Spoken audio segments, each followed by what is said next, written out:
They didn't ask me.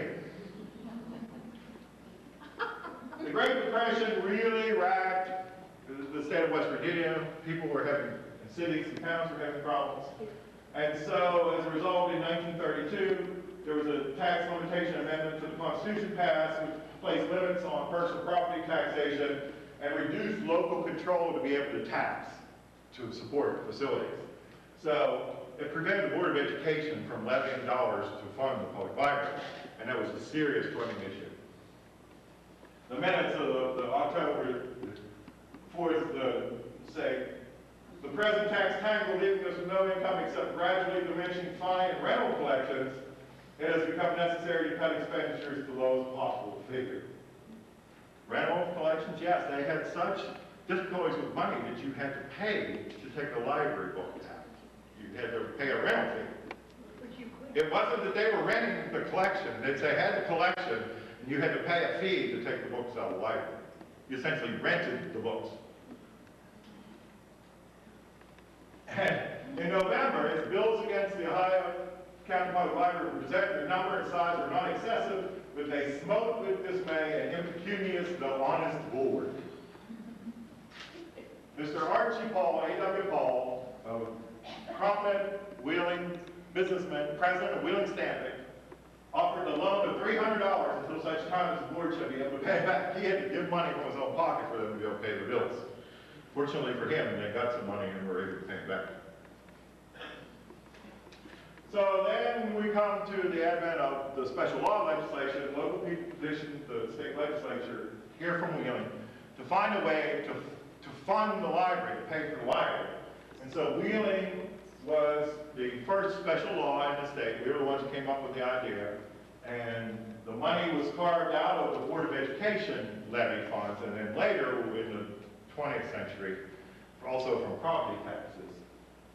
And we are only one of 11 West Virginia libraries who are funded through some version of special law. You notice that in all this we have not said anything about the city paying for the library. The city of Wheeling has never paid anything for this library. I'll say no more. That's not a criticism, it's a statement of fact. Here's a picture from the 50s. All right, now let's talk, and I'm coming along towards the end here. Don't worry, we don't have 1,000 more slides. Let's talk a little bit about locations. The Library Association originally was located in the Odd Fellows Hall, then the Armory, and the Capitol Building, which of course was now they called it the first Capitol Building. It's the one over on O Street. Oh, is that right? Okay.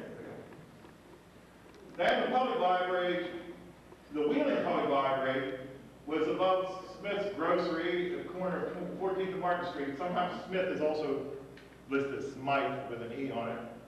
At the Masonic Temple at 1407 Martin Street was in the Schmulbach Building at one time, and the Del Plains Building at 1305 Main Street. These all would have been small one-room kinds of. And then, of course, at 21st and Market Street, between 1911 and 1973, there's that sign there in the front that I blew up that said Public Library and Museum. Then in 1926, an addition was added to the building. It was partly because of the museum and partly because the Board of Education wanted to use some of the, remember the high school was right back behind it, and actually before the high school was built, the Board of Education actually rented some rooms in the public library building for the board office and some other uses. And so in September 7th, 1926, the addition was open and the Wheeling High School commercial department moved into it. So that was the usage for that primarily. Notice that, and if you were to go down to Center Wheeling, you would see this. The building is a red brick building, but occasionally you will see, and he has one on his webpage, a postcard, where the building is white. The building was never white. That was someone's artistic license there. There were a couple branches opened in Warwood, On April the 6th, 1942, a cooperative venture with the women's clubs. Remember we talked about the women's clubs being prominent in doing library development throughout the state. With the library open on the second floor of the Warwick Bank building, a branch. And on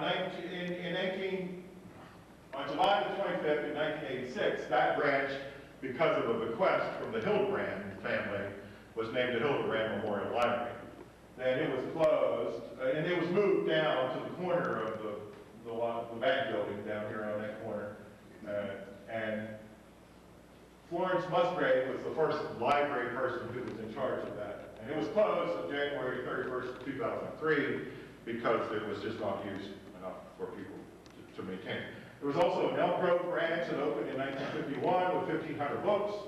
It was opened in cooperation with the Elk Grove Civics Association, located originally in the Hope Davis building on the second floor, and later across the street, it moved across the street, 2214 National Road. It was closed in 1973 because of low paper usage. This was an interesting 1920s Hempfield Yards. Where's Hempfield Yards? Here. Right there. That was the site for this building. And you can see it's oriented towards the edge of that's the old city county building.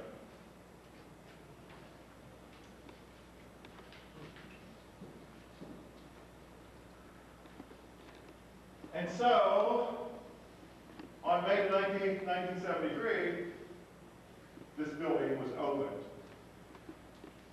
Try to find out from people who knew, like Ted Hess, how did this site get picked? Because this site was a very compact site when the building first was built here. There was another building in place of the parking lot that was over between here and the Wheeling Clinic. So they built it right up against the side of another building before it ultimately got torn down. But no one seems to know. I can recall some discussion about how the business community wanted the library to be closer to the business community. Ted Hess said he recalls possibly someone from the Downtown Wheeling Associates or someone from the chamber might have been involved with it, but the site would have been bought from the railroad. It would have been bought from B&O Railroad. So who knows? So at this point, that's one of those mysteries that would take a little more investigation. Yet again, though, after this new building got built, we have another controversy.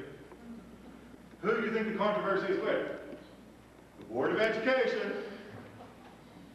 The Board of Education sued the library. They sued the library with two lawsuits. One claiming that they owned the materials in the old library building that were not brought to this building, to this facility. And that they actually also sued to condemn the old library building. I think the rationale was the condemnation would be able to declare a value for the property. Anyway, they felt they owned it all, even though it had been transferred. But actually, the library prevailed on both suits. They ultimately settled with the Board of Education on August the 19th, 1976 for $61,055.97, and that transferred ownership of the old library to the Board of Education. That's the settlement included the board getting the building. Of course, when the board first brought the lawsuit, they still had classes in the top floors of the library. Now, the Wheeling Park High School was opened in 1976, so this would have been right at the cusp of the opening of Wheeling Park High School in the settlement. That settlement dropped on for 3 years. There are a couple of library firsts. If you look at your chronology, there are also some first major events. This library was the first in this state to have children's services. This library, of course, was the first to come up with a special law to fund it. It was the first in the state to have a music room. It was the first bookmobile in the state.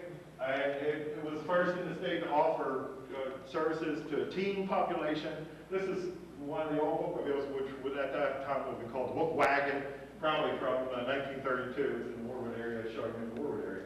So there were a lot of other things. There were film libraries, there were a lot of cultural things, music programs. I can remember as a kid when you walked in the library, if you were a kid, you got shunted right upstairs and never to be seen again. Maybe that's not a memory that we want to hear about on Friday.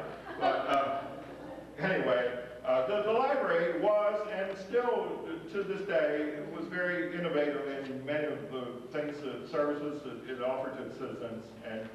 And the building, I think, is still one of the best, nicest library buildings in the state.